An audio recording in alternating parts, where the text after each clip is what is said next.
এই শাকগুলো দেখে ছোটোবেলার কথা মনে পড়ে যাচ্ছে না? ছোটোবেলায় রাস্তার ধারে কিন্তু এই শাকগুলোকে দেখতে পেতাম।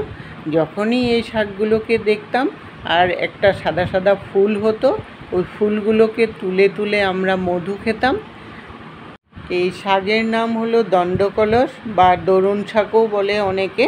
এই শাকের কিন্তু অনেক উপকারিতা আছে, যেমন খেতেও সুস্বাদু তেমনি উপকারিতাও অনেক। আজ এই শাকের আমি খুবই হেলদি একটা রেসিপি নিয়ে আসছি। এই শাক যাদের খেতে ভালো লাগে না তারাও কিন্তু এইভাবে করে বানালে খেতে পারবে। আসুন তাহলে দেখে নিই আমি রেসিপিটা কিভাবে বানিয়েছি। এক বাটি শাক নিয়েছি। এই শাকগুলো যখন গাছের থেকে তুলতে হয় আগার দিকের অংশটাকেই তুলতে হয়, নিচের দিকের অংশটা কিন্তু একদমই শক্ত থাকে, তাই আগার দিকটাই তুলতে হয়। এখন শাকগুলোকে আমি বেছে নেব, খালি পাতাগুলোকে নেব আর ওপরের যে একদম কচি আগাটা থাকে ওই আগাটাকে নেব আর ডাঁটাগুলোকে ফেলে দেব। ডাঁটাগুলো কিন্তু একটু শক্ত শক্ত থাকে, এটা সিদ্ধ হতে চায় না। পাতাগুলোকেই খালি নিতে হবে। এই শাক কিন্তু ডায়াবেটিসের মহা ওষুধ বলতে পারেন। এই শাক যাদের সুগার আছে রোজ যদি খান তাহলে সুগার কিন্তু অনেকটা নিয়ন্ত্রণ করতে পারবেন। এই সাদা সাদা ফুলগুলো আগার মধ্যেই থাকে, এই সাদা ফুলগুলোর থেকেই কিন্তু মধু বেরোয়। সবগুলো পাতা এইভাবে করে বেছে নিয়ে আর এই ডাঁটাগুলো আর ফুল থাকা আগাটাকেও ফেলে দিলাম। এখন সব শাকগুলোকে ভালোভাবে ধুয়ে নেব।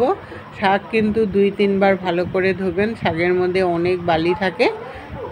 বা আগের থেকে ভিজিয়ে রেখে তারপর 5-10 মিনিট পরে ধোবেন, তাহলেও আরও সুন্দর করে বালি বেরিয়ে যায়। শাকগুলোকে 2-3 বার ভালো করে ধুয়ে নিলাম। তারপর একটু কুচি করে নেব, খুব একটা কুচি করব না, একটু বড় বড় থাকলেও কিন্তু কোনো ব্যাপার না। আর এই শাক কিন্তু একদম নরম শাক, তার জন্য এটা কড়াইতে দেওয়ার সাথে সাথেই খুবই নরম হয়ে যায়, এই জন্য খুব একটা কুচি না করলেও হয়। শাকগুলোকে কুচি করে নিলাম। তারপর একটা কলা পাতা ভালো করে ধুয়ে নিয়েছি। কলা পাতার মধ্যে আমি রেসিপিটাকে বানাবো। আপনারা ইচ্ছা করলে যে কোনো পাতার মধ্যেও কিন্তু এটা বানাতে পারেন। কলা পাতাটাকে এখন ছোট ছোট করে পিস করে নেব। আর এই কলা পাতাটা বাঁধার জন্য আমরা সুতো ব্যবহার করি, তার জন্য আমি বাইরের থেকে কোনো সুতো ব্যবহার করব না। এই পাতা দিয়েই কিন্তু সুতোটাকে বানাতে হবে। এই মিডিলের যে সাদা অংশটা থাকে শক্ত, এইটার থেকে পাতলা পাতলা করে সুতোটাকে বের করতে হবে, তাহলে এটা দিয়েই আপনি সুন্দর করে বাঁধতে পারবেন। এইভাবে করে সবগুলো পিসগুলো আগের থেকে বের করে নিতে হবে আর পাতাগুলো টুকরো করে নিতে হবে। পাতাগুলোকে এখন গরম তাওয়ার মধ্যে একটু সেঁকে নেব, তাহলে পাতাটা নরম হয়ে যাবে। নরম হলে এটা ফোল্ড করতেও কিন্তু খুব সুবিধা হবে। কলা পাতার মধ্যে কিছু বানাতে গেলে জেনারেলি আমরা পাতাটার মধ্যে একটু তেল মেখে নিই, কিন্তু রেসিপিটার মধ্যে আমি এখন পর্যন্ত কোনো তেল ব্যবহার করিনি।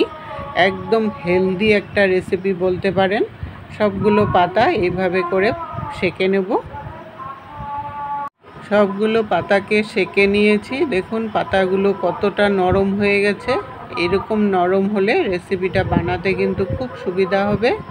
এখন পাতাগুলোর মধ্যে আমি রসুন দেব। 5 কোয়ার মতো রসুন নিয়েছি। রসুনগুলোকে এখন একটু কুচি কুচি করে দিয়ে দেব।